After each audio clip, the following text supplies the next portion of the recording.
Even if I die, I want to die in Singapore. You're so ill. What are you going to do going to such a far-off country? The Swiss girl who uttered these words is now smiling happily on the streets of Singapore City. Having been given only a year to live in Switzerland, she defied her family's objections and flew alone to Singapore to embark on her final journey. The Swiss medical team had diagnosed her with an incurable degenerative brain disease. But what exactly happened after she collapsed on the streets of Singapore City? From a death sentence to a new lease on life, from the brink of despair to finding true love, what kind of medical miracle did Aliana experience in Singapore?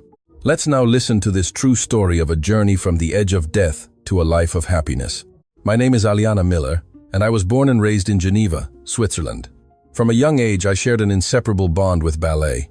The first time I put on ballet shoes, at the age of 7, I began spending every day in the practice room. My teachers all said I had talent, and my parents dreamed of me becoming a prima ballerina. The Geneva Ballet even expressed interest in me. Every morning, I woke up at 5 a.m. to practice, continuing my training after school. While my friends played outside, I was always in the practice room. Although it was hard, the joy of dancing on stage was truly inexpressible. The audience's applause, every moment under the lights, that was my entire life. But life is truly unpredictable. Everything can change in an instant. At 18, I suffered a severe knee injury during practice. My cruciate ligament ruptured. After the surgery, the doctor coldly informed me, "You will never be able to dance like before." My dream of over a decade was shattered just like that. I truly thought the world was collapsing around me. For an entire month, I locked myself in my room and cried. My parents didn't know how to comfort me either. One day, I accidentally came across a fashion magazine and saw photos of models wearing ballet-inspired attire. The imagery was breathtaking. It suddenly occurred to me that even though I couldn't dance anymore, I could still create such beauty, couldn't I? And so, I began studying fashion design. The sense of body movement cultivated through ballet training and my keen eye for beauty greatly assisted me in my designs. At 20, I held my first solo exhibition, and at 22, I even participated in Paris Fashion Week. The European fashion world began to recognize my work. I drew a lot of inspiration from Singaporean culture. Ever since I was little, I had a particular fondness for Mandopop. My room was filled with posters of Singaporean singers. My friends would joke, "Aliana should have been born in Singapore." I obsessively watched Mandarin dramas, crying for days after finishing each one. I didn't miss a single one. I even taught myself Mandarin and can now hold simple conversations. I also absolutely love Singaporean cuisine. There are a few Singaporean restaurants in Geneva, and those were my regular haunts. Hainanese chicken rice, bak kut teh, bubble tea, dim sum. Every time I ate Singaporean food, I would think, one day I must visit Singapore. My friends all said I was practically Singaporean, but this happy daily life suddenly began to crumble. Last spring, I started experiencing strange symptoms. At first, they were minor things, suddenly forgetting what I was doing while designing, or completely forgetting appointments with friends. Experiencing Alzheimer's-like symptoms at 25, I thought it might be due to recent stress and didn't pay much attention. But the symptoms grew progressively worse. One day, I was holding a pencil, sketching a design, and I just stared blankly for over an hour. When I snapped out of it, there were only strange lines on my sketchbook. It was truly terrifying. Another time, I was walking down the street and suddenly completely forgot where I was or where I was going. Even more shocking was what happened with my fiancé, David. David was my first love. We started dating when I was 20. I always thought he was the one I would spend my life with. He was tall, handsome, worked in a bank, and was a very stable and reliable, perfect man. Last summer, when he proposed to me, I was truly so happy. But one evening, while we were having dinner at a restaurant, I suddenly had convulsions and collapsed. You can imagine David's panic. His frantic calls of "Aliana, Aliana!" and his shaking me are still vivid in my mind. He immediately called an ambulance to take me to the hospital, and that's where the real nightmare began. Let me tell you about the reality of the Swiss healthcare system. Even in an emergency room, you can't see a specialist immediately. You must first see a family doctor, then get a referral to a regional hospital, and only then can you book an appointment with a specialist at a university-affiliated hospital. It took me a month and a half to see a neurologist specialist. A month and a half. During this period, my symptoms continued. My cognitive impairment worsened, and I had seizures 2 or 3 times a week. David took me to the emergency room every time. But the doctors just kept repeating that I needed to see a specialist. What was even more astonishing was the cost. One MRI scan cost 3,000 Swiss francs, which is over 100,000 Taiwanese dollars, approximately 4,500 Singapore dollars. A day in the hospital cost 1,500 Swiss francs, almost 50,000 Taiwanese dollars, approximately 2,250 Singapore dollars. Basic tests like cerebrospinal fluid analysis and blood tests also cost several hundred Swiss francs each, and even the emergency room required an appointment. What if a real emergency happened? I completely couldn't understand. I finally managed to see a neurology specialist, but that doctor looked at me for less than 5 minutes and said more tests were needed, then booked me for other tests like electroencephalogram, evoked potentials, and genetic testing. Each required waiting several weeks. But listen, what happened next was truly absurd. After several months of tests, what the doctor told me still sends shivers down my spine. Creutzfeldt-Jakob disease. It's a degenerative brain disease. There's no cure. You have about a year left. The moment I heard those words, my mind went blank. A 25-year-old life, counting down to 1 year. Could I really only live for 1 more year? I asked with a trembling voice. But the doctor coldly replied, "Unfortunately, that's how it is. I had so many dreams, someone I loved deeply, and so many things I wanted to do. Suddenly being told I only had a year left, I truly couldn't accept it." Even more despairing was the attitude of the Swiss medical team. They were completely siloed. Neurology only looked at imaging, radiology only looked at reports, and immunology only did other tests. There was absolutely no communication between them. When I asked if there were other treatment options, they just kept repeating, "Come back in 6 months." My fiancé, David, initially said he would stay with me until the end, but as time passed, he became more distant. The medical bills alone cost tens of thousands of Taiwanese dollars, thousands of Singapore dollars, every month, which was a heavy burden. And most importantly, the pressure of marrying a terminally ill patient was simply too immense. 3 months later, we called off the engagement. "I'm sorry, I'm not ready," he said. When I heard those words, I truly felt abandoned by the whole world. My parents didn't know how to comfort me. My father said to try other hospitals, but other hospitals in Switzerland all gave the same diagnosis. My mother just cried every day. The atmosphere at home was like a funeral parlor. But even in despair, I had one wish: Singapore. If I only had a year left, I would spend my last days in the place I most wanted to go. Singapore, the country I had always dreamed of. I wanted to spend my remaining days there, attending Mandopop concerts, eating lots of Singaporean delicacies, and conversing with people in Mandarin. My parents strongly objected, saying, "You're so ill. What are you going to do going to such a far-off country alone?" The Swiss doctors also tried to stop me, saying international travel was dangerous and an emergency could happen at any time. They worried about what would happen if I had a seizure in Singapore. But I had made up my mind. Rather than waiting to die despairingly in a hospital, I would spend my remaining time happily in my dream country, Singapore. I declared, "Even if I die, I want to die in Singapore." I closed my bank account, sorted out my apartment, and said goodbye to my friends. Everyone thought this was my last journey. I thought so too. I planned to attend a concert in Singapore, eat delicious food, enjoy the beautiful scenery, and then quietly close my eyes. Last autumn, I boarded a flight to Singapore with a large suitcase. During the 13-hour flight, I looked at a Mandarin phrasebook, wondering how many opportunities I would have to use those words.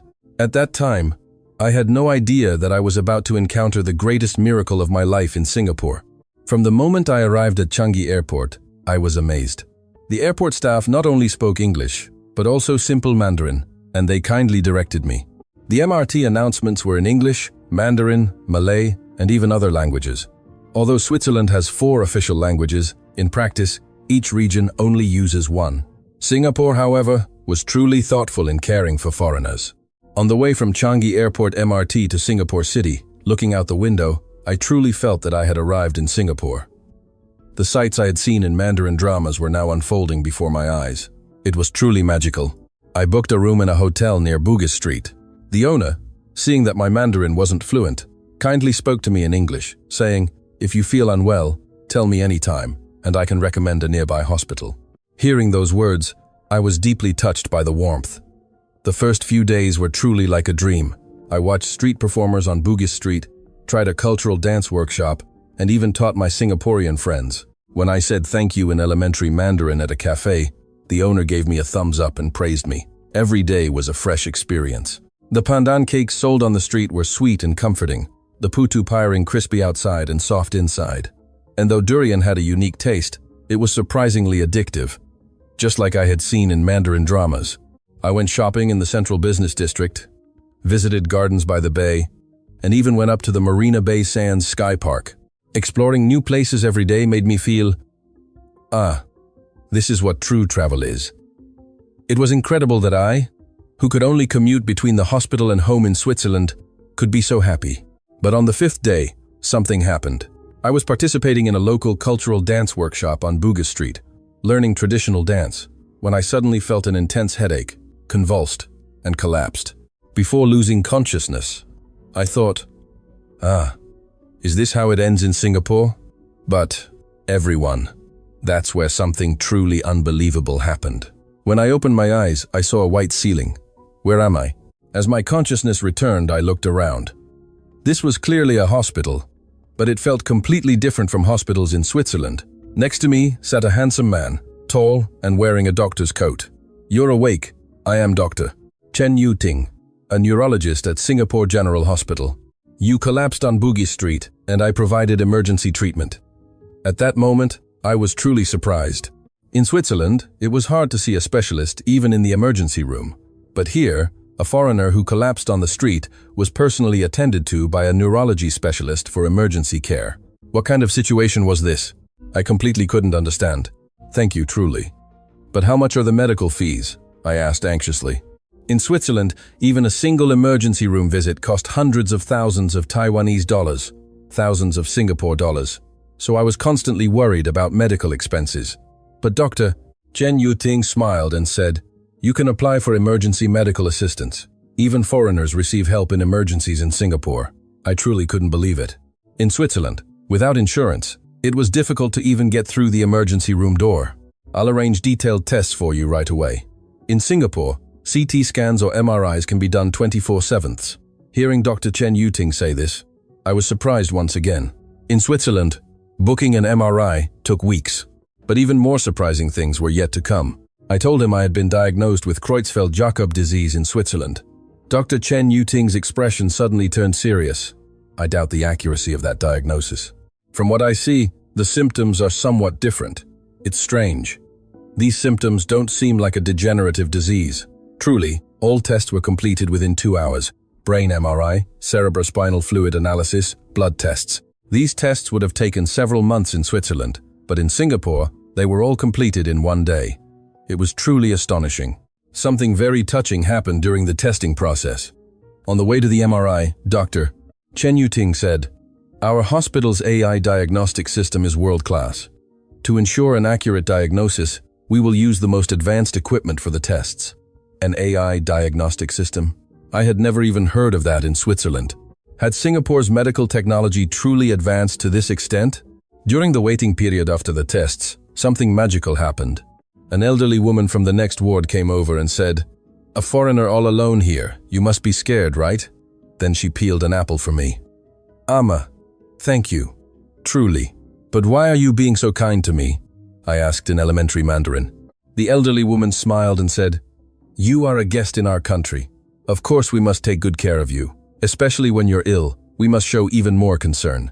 At that moment, a young man from the opposite ward came out and said, my mother cooked too much sesame oil chicken. There's too much. Would you like some? He brought over a bowl of soup and kindly taught me how to use chopsticks. A daughter-in-law from another ward said she had too many side dishes and shared kimchi and other small dishes with me. This was unimaginable in Switzerland. Patients and their families sharing food and caring for each other like this in a hospital. Why are Singaporeans so kind? I asked, deeply moved. That person said, because we have strong human connection. When we're sick together, we worry together and rejoice together. This is our culture. Even more surprising was the medical team. Dr. Chen Yu-ting, even though his shift ended that morning, was still waiting for my test results. Why are you still here so late? I asked him. He said, because I worry about my patients. It's only natural to check on a patient's condition after work. The nurses were the same. How are you doing today? Have you eaten? Are you feeling troubled or depressed? If you feel uncomfortable anywhere, tell us anytime. They truly treated me with warmth, like family. In Switzerland, doctors only worked during regular hours, and if the attending physician was on leave, it was difficult to see another doctor. But in Singapore, I could contact them anytime. This truly amazed me. Finally, the test results came back. Dr. Chen Yuting walked over with a rather excited expression. "Miss, the test results are truly astonishing." "What results?" My heart started pounding. After hearing this diagnosis, my life completely changed. The diagnosis in Switzerland was completely wrong. "This is treatable autoimmune encephalitis," Dr. Chen Yuting said with a confident voice. The moment I heard those words, I truly felt my whole world had been turned upside down. It wasn't a terminal illness. It was treatable. This is anti-MDA receptor encephalitis, an autoimmune disease with a cure rate of up to 80%. Hearing the doctor's words, I burst into tears right there. But even more surprising things were yet to come. Our hospital has a multidisciplinary integrated treatment team: neurology, immunology, rehabilitation, nutritionists. All specialists will collaborate to treat you. A multidisciplinary team? I had never heard that term before. Yes, this is one of the characteristics of Singaporean healthcare. In Switzerland, each department treats separately, but in Singapore, all specialists meet together to decide on the treatment plan. 2 days later, a multidisciplinary meeting was indeed held. Neurology, immunology, rehabilitation medicine, psychiatry, and the nutrition team. A total of 7 specialists gathered for my treatment. This was unimaginable in Switzerland. The same tests cost only 1/10 the price in Singapore compared to Switzerland, I muttered in surprise. "And, Doctor," Chen said, "because we have universal healthcare, and foreigners can also receive emergency medical assistance, our developed immunotherapy is also attracting attention in Europe. Singapore's medical research investment is very active, and new treatments appear quickly," he explained proudly. That evening, I video-called my friend Maria in Switzerland. "Maria, I can receive treatment now. The diagnosis in Switzerland was wrong." "Really? But patients' families take care of you, and the medical team is available 24/7? "Yes, truly like family. Everyone shares food, and doctors check on patients even after work." But Maria's reaction was a bit cold.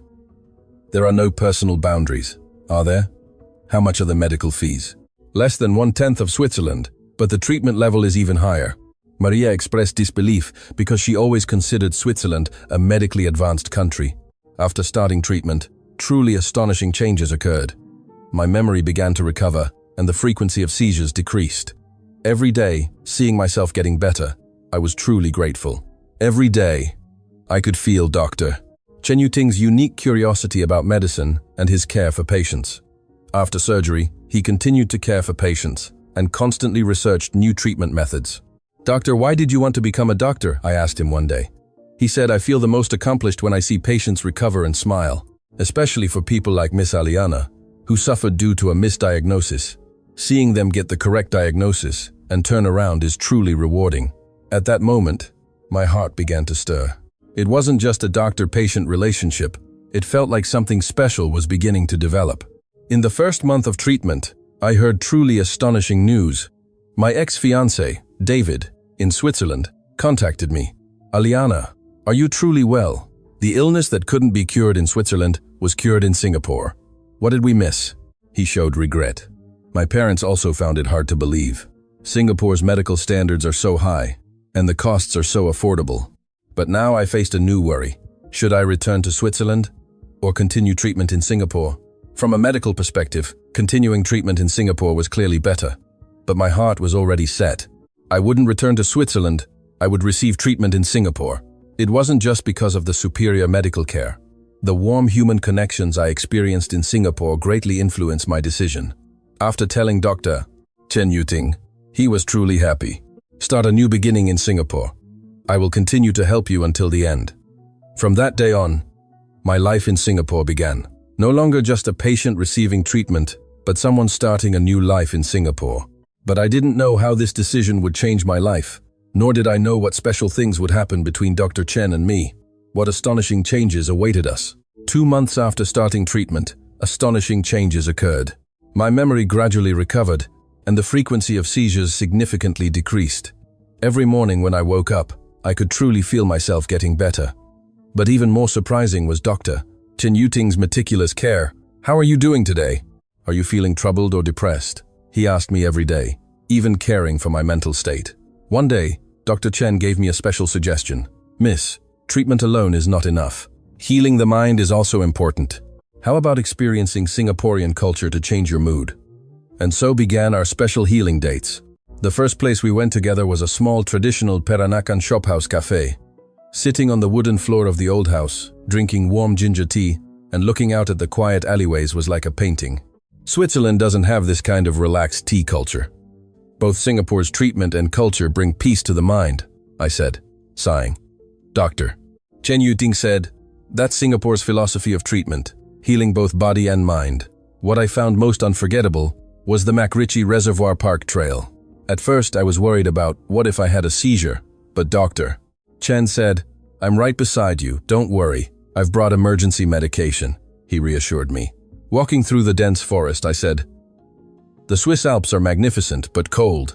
Singapore's mountains are warm and comfortable, just like Singaporean healthcare." Dr. Chen smiled and said, "That's a beautiful metaphor. But something unexpected happened at that moment. Walking on the mountain path, I suddenly felt dizzy, and my body swayed. Dr. Chen quickly supported me. At that moment, our faces were very close. Under the sunlight filtering through the leaves, I saw his worried eyes. A special feeling flowed between us at that instant. "I'm sorry, it seems I'm not fully recovered yet," I said shyly. "Take your time. I will always protect you," he said. But those words seemed to mean more than just a medical context. The truly fated moment arrived at Henderson Waves. At dusk, we walked on the Henderson Waves Trail. Resting at a spot overlooking Singapore City, the city lights began to twinkle on one by one. Looking at that beautiful scenery, I was the first to pluck up the courage to say, "Doctor, I have to be honest with you. I want to live in Singapore forever, with you, and with this warm healthcare system." Dr. Chen was startled, looked into my sincere eyes, and then said, "Actually, I feel the same way." At that moment, against the backdrop of Singapore's night view, we gazed at each other, feeling a special emotion flowing between us. In the 4th month of treatment, Dr. Chen Yuting told me an astonishing story about Singaporean healthcare. "Miss Aliana, do you know that Singaporean medical teams publish many papers at international academic conferences? Doctors from all over the world come to Singapore to learn treatment methods. There's even a term, Singaporean healthcare." "Really? Then I'm living proof," I replied with a laugh. "Exactly. If cases like Miss Aliana's gain global attention, it can help more patients." But at that moment, truly astonishing news arrived. The reactions of my parents and friends in Switzerland completely changed. My parents, who initially objected, heard about my recovery. "Singapore's medical standards are so high, and the costs are so affordable," they said in disbelief. My father said, "The illness that couldn't be cured in Switzerland, despite spending so much money, was cured in Singapore. What did we miss?" He showed regret. Even more surprising was the reaction of my ex-fiancé, David. "Are you truly fully recovered? The illness that couldn't be cured in Switzerland was cured in Singapore. What did we miss?" He showed complete regret, and even sent a message asking, "Can we meet again?" What impact would David's contact have on our love? But my heart was already set. David left when I was sick, but Dr. Chen Yuting stayed by my side during my most difficult time. My friends' reactions were also the same. "Aliana, are you really well? Is Singaporean healthcare really that good? If we get sick, we'll have to go to Singapore too." In the 5th month of treatment, my parents personally came to Singapore. They said they wanted to see for themselves that I was truly well. My parents' reaction after visiting Singapore General Hospital was truly astonishing. "It's truly surprising. I've never seen such a systematic and efficient healthcare system," my father exclaimed. They saw the multidisciplinary team meeting room and visited the most advanced equipment, saying it was far more advanced than in Switzerland. My mother was even more amazed by the warmth of the other patients' families she met in the hospital. "You don't see this kind of humanistic care in Switzerland. Singaporeans truly treat us like family," she said tearfully. Dr. Chen Yuting also respectfully greeted my parents. Miss Aliana was truly brave. Because she didn't give up and decided to come to Singapore for treatment, it was possible for her to make a full recovery. He also explained the superiority of Singaporean healthcare in detail to my parents. Singapore's medical research investment is very active, and new treatments appear quickly. Our developed immunotherapy is also attracting attention in Europe. My parents were truly surprised. They had always believed Switzerland was a medically advanced country, but seeing for themselves, Singapore was actually more advanced. This was a fact they confirmed with their own eyes. But here, a completely unexpected major turnaround occurred. In the 6th month of treatment, all my test values returned to normal. The brain MRI results were completely clear, and the inflammation markers in my cerebrospinal fluid analysis also dropped to the normal range. Congratulations, miss. You have made a full recovery. When Dr. Chen Yuting told me this with a happy expression, I truly felt like I was dreaming. But an even bigger event than the news of my recovery awaited me. My story was reported by local Swiss media, then became a hot topic across Europe. The headline was, "Woman diagnosed with terminal illness in Switzerland makes full recovery in Singapore." At this moment, media worldwide began to pay attention. Who would have thought Singapore's medical technology was this advanced? To prevent misdiagnosis, Singapore's AI diagnostic system should be introduced. Such reactions emerged. What was truly touching was the reaction of the hospital staff. The elderly woman who always shared food said, "This is my daughter's contact information. If you have any difficulties in Singapore, contact her," and handed me a slip of paper. Truly, thank you. I found family in Singapore, and I also met the world's best medical team, I confessed. The elderly woman said, "We are truly happy that Aliana is healthy. Singapore is your second home," she said tearfully. Dr. Chen Yuting also gave me a special suggestion. "Miss, are you interested in working to promote the superiority of Singaporean healthcare? If cases like Miss Aliana's are known worldwide, it can help more patients." I felt this was truly meaningful. How wonderful it would be if patients suffering from misdiagnosis like me could receive accurate diagnosis and treatment in Singapore. So, I decided to start a new life in Singapore, and at the same time, contribute to promoting the superiority of Singaporean healthcare. And I also wanted to develop a more special relationship with Dr. Chen Yuting. But after my full recovery, astonishing things I never imagined began to happen consecutively. International media attention, medical exchange agreements, and an even more special development between Dr. Chen and me.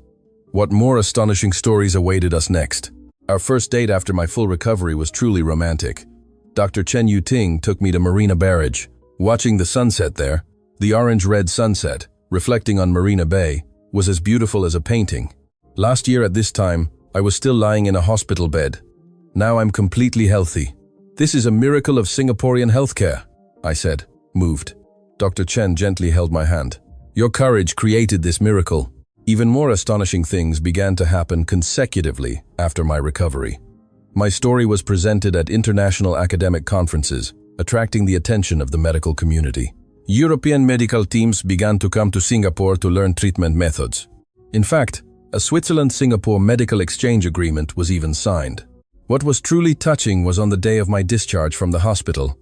The elderly woman who always shared food said, "This is my daughter's contact information. If you have any difficulties in Singapore, contact her," and handed me a slip of paper. Truly, thank you. I found family in Singapore, and I also met the world's best medical team, I confessed. The elderly woman said, "We are truly happy that Aliana is healthy. Singapore is your second home," she said tearfully. The hospital staff also came out to see me off. The nurses said, "Miss, we learned a lot because of you. Live a healthy life." The lab technicians also congratulated me, saying, "You've become so much brighter compared to when you first came. Do you, too, have moments when you want to give up? Even in desperate situations like mine, miracles can happen." A few months after my recovery, something unexpected happened. Dr. Chen Yuting took me to Bugis Street, the very place where I first collapsed. "Miss, do you remember this place?" Dr. Chen said, and then suddenly knelt down. A crowd began to gather around us, but the doctor paid no attention. Then he took out a ring and said, "You collapsed in this place, and I fell for you in this place. If Singaporean healthcare saved your life, then you saved my life." This time, it was my turn to kneel. At that moment, tears truly streamed down my face. I never imagined I would receive such a beautiful proposal on this street where I had come to die. The people around us applauded and congratulated us. News of our wedding was reported with the headline, Swiss misdiagnosed patient recovers in Singapore and marries Singaporean doctor. Foreign reporters requested interviews, and a documentary film crew also came. I hope this story can be a source of hope for someone. I became a global ambassador for the International Medical Misdiagnosis Prevention Movement. This was a job to promote the importance of accurate diagnosis and the superiority of Singaporean healthcare to the world. Our wedding was also very special. We held both a traditional Singaporean wedding and a Western wedding. My family and relatives from Switzerland wore traditional attire and participated in the tea ceremony, saying they were deeply moved. The hospital staff also attended. The elderly woman also came, saying she was happy we were getting married well. After our marriage, I obtained Singaporean permanent residency and started a new life. I launched a Singapore-Switzerland cultural fusion fashion brand in Singapore City, incorporating the love and healing I experienced in Singapore into my designs. The result was a great success. Designs combining the elegant lines of traditional Singaporean attire with the refined sensibility of the Swiss Alps became a topic of conversation. The concept of healing fashion gained much love, and a portion of the profits was decided to be donated to underprivileged segments of society. At the same time, I also served as a global ambassador for the movement promoting the superiority of Singaporean healthcare.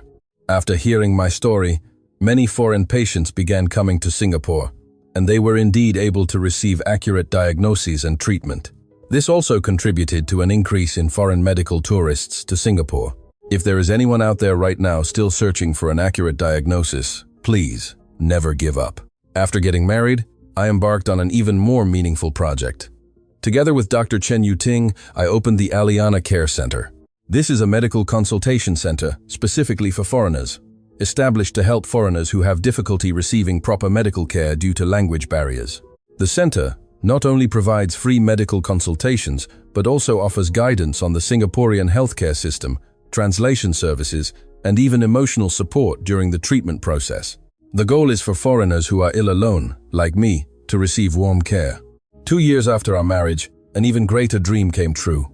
We established the International Medical Misdiagnosis Prevention Foundation and the Singapore Medical Excellence Research Foundation, with the dual goals of building a global diagnostic network for patients suffering from misdiagnosis like Aliana and spreading Singapore's multidisciplinary treatment model to the world.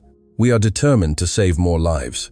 The foundation developed an artificial intelligence misdiagnosis prevention system and also operates exchange programs for medical teams from various countries. Many European countries, including Switzerland, began adopting Singapore's healthcare system. 3 years later, another miraculous piece of news arrived. I was pregnant. I would be able to give birth to a healthy child in Singapore. You wouldn't believe how happy Dr. Chen Yuting was when he heard the news of my pregnancy. Our child will also be born in Singapore and grow up in the warmth of Singapore, he said tearfully.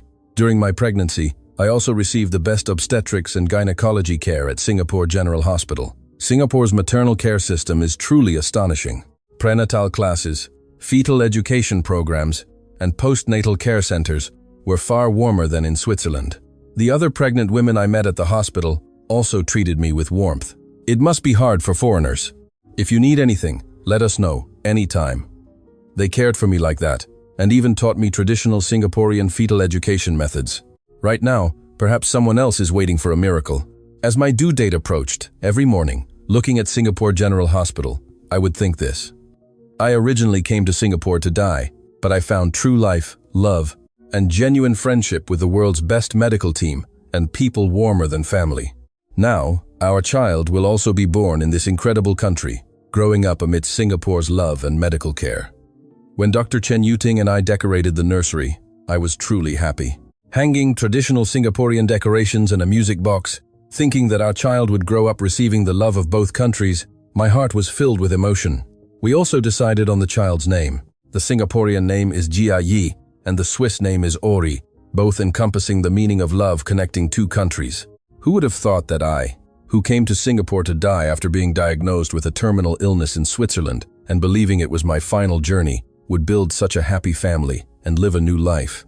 Thanks to Singapore's medical team, the warm people I met in the hospital, and most importantly, Dr. Chen Yuting, who never gave up on me and loved me. That is why I am who I am today. Now, all over the world, there may still be people suffering from misdiagnosis like me. I must tell them, please don't give up.